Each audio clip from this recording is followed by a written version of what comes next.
This is one of the craziest roads we've ridden so far. So twisty and up and down, it's unreal. Drop straight off the right, straight up on the left. So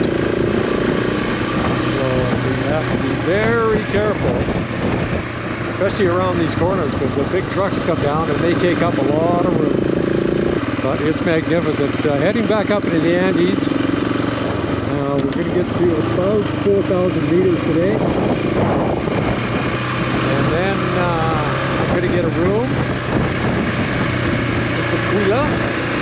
It's the first little town on the road to Cusco, which is the access point to Machu Picchu and all points around that area. So it's going to be a long day tomorrow, probably a 10-hour ride tomorrow to get there. Taking 3 hours off it today will help.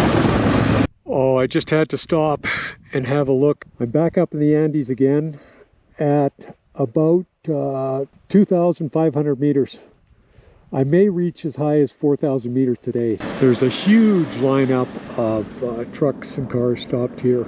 I waited at the Nazca airport to go see the Nazca Lines for 2 hours. They promised me it was half an hour and nothing happened, so 15 minutes later. I paid all my dues, paid all my taxes, had all my tickets all ready to go, and they said I'd be going with this group of people here. So I went into the security, got all checked out, and then they got to go on the plane, and the pilot stopped me and says, "You're not coming on this." So I went back and I says, "What's up?"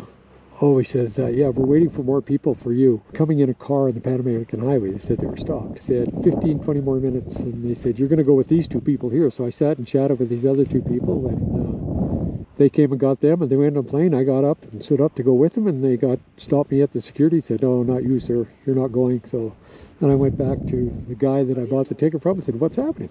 He said, "Oh, we're still waiting for some more people." I said, "Where are they?" "Well, I don't know if they're coming," he said. So, yeah. Hey man, how you doing? Donde? Cusco. Donde Cusco?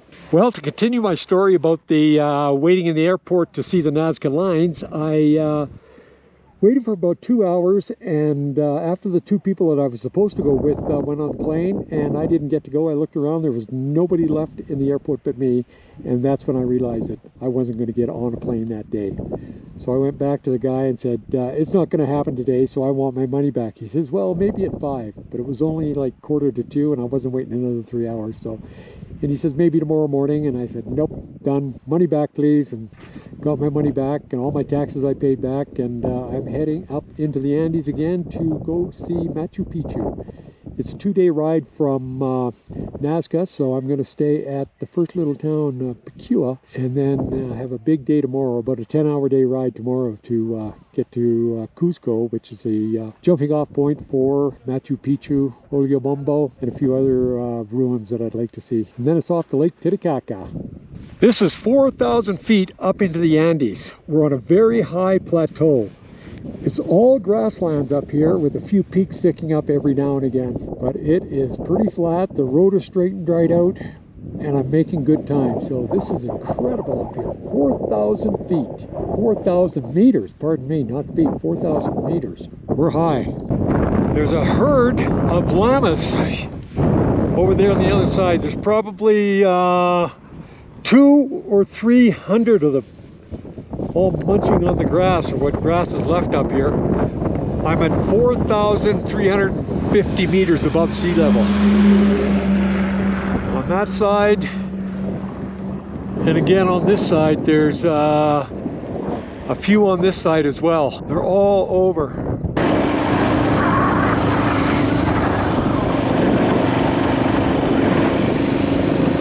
I was driving through this little village, and everybody's dressed in soccer uniforms. Well, maybe we're watching the World Cup. But no, we're watching this soccer game right down here.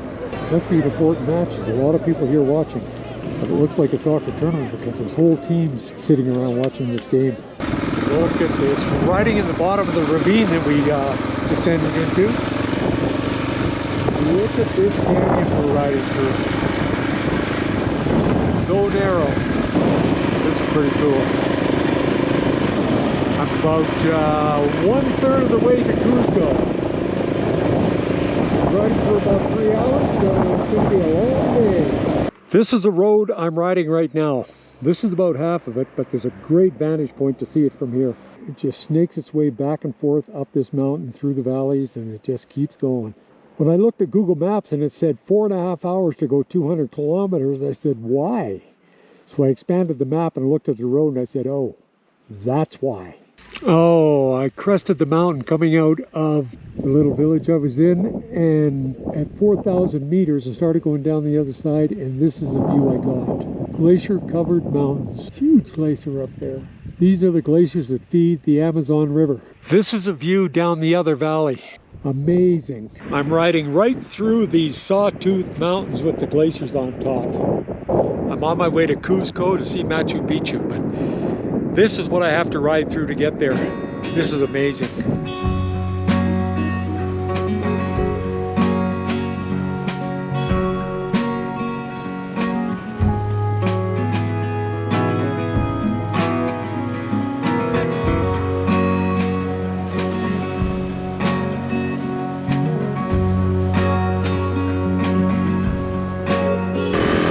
Cusco, 98 kilometers.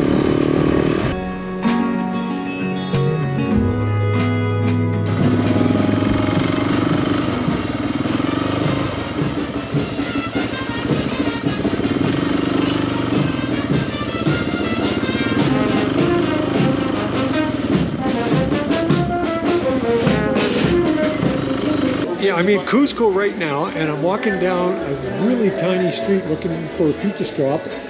And my friend Joseph here, who's already helped me find a hotel where I can park my bike, which is really important. And now we're looking for a place where we can have pizza and a beer, and I'm going to look at his art.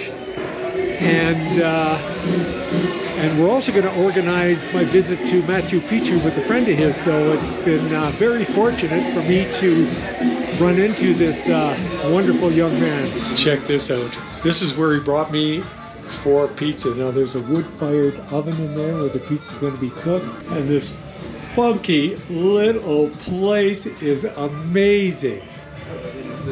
Joseph, this is fabulous. This is the square in Cusco, Peru. It's not one of the more impressive squares I've seen, but there's a couple of buildings to note here that are impressive. Here's one of them right here. It's a big cathedral. Another one over here. But that's about it for impressive buildings in the square in Cusco.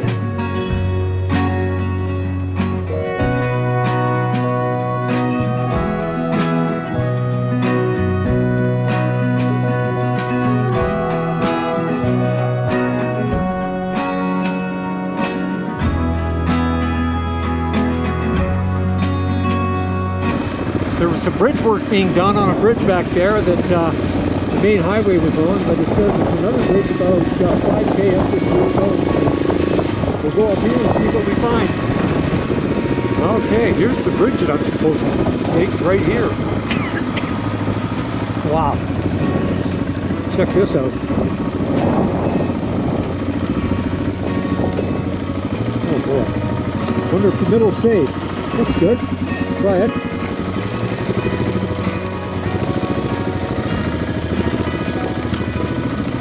Not too bad at all. Stop in the middle here. Over there. Moving down there. Look at all these rock terraces on the other side. This is Ollantaytambo. The little town where I'm supposed to get to Aguas Caliente. And then up to Machu Picchu.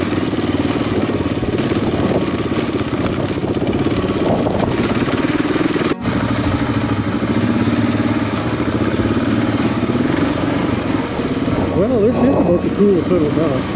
Super narrow streets, cobblestones. I just hope I can find a place to get a ticket to Machu Picchu from here.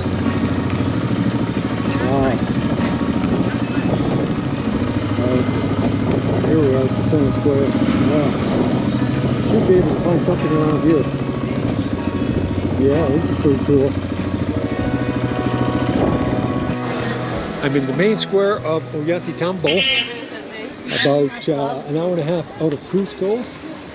It is a pretty cool place. The main square is just surrounded with all these funky hostels, outdoor restaurants. The main square is fabulous. But right now I'm on the hunt for a pharmacy because apparently mosquitoes up in Santa Teresa, Santa Maria, and Machu Picchu are absolutely horrible. This is the main square, and it is beautiful, filled with vegetation, trees, and lots of people wearing their traditional dress. It's pretty cool. Okay, here we go. Here's the Inca farmer right here, and I will get some mosquito repellent. This is the other side of the square, again filled with outdoor restaurants and pharmacy, drugs, more indigenous people dressed in their traditional clothing. Yes, no wonder this is a highly recommended place for people to visit and stay. It's kind of a dropping off point or a jumping off point for Machu Picchu. If I had known this was here, I would have only spent one night in Cusco and headed up here for the night. But live and learn. Cusco was a bit of a tourist trap. I was inundated by people trying to sell me stuff the entire time I was there, and I doubt that this would be any different. So anyways, I'm going to have lunch here and then move on to Santa Maria, where I'm going to leave my bike and then take a bus down to Santa Teresa, where I'm going to catch the train to Aguas Calientes and then a bus up to Machu Picchu, or the train up to Machu Picchu, and get that done. This has been quite a convoluted exercise to get to see Machu Picchu, but I'll get it done. Mirador Abra de Laga. This is the top of the pass at 4,138 meters. The top of the mountains are up there in those clouds, unfortunately. We can't see them today, but there's snow-covered peaks and a sawtooth mountain. But we can see the road that I have to ride down the other side. And it's raining, so it just adds another element of difficulties. Hopefully this all works out.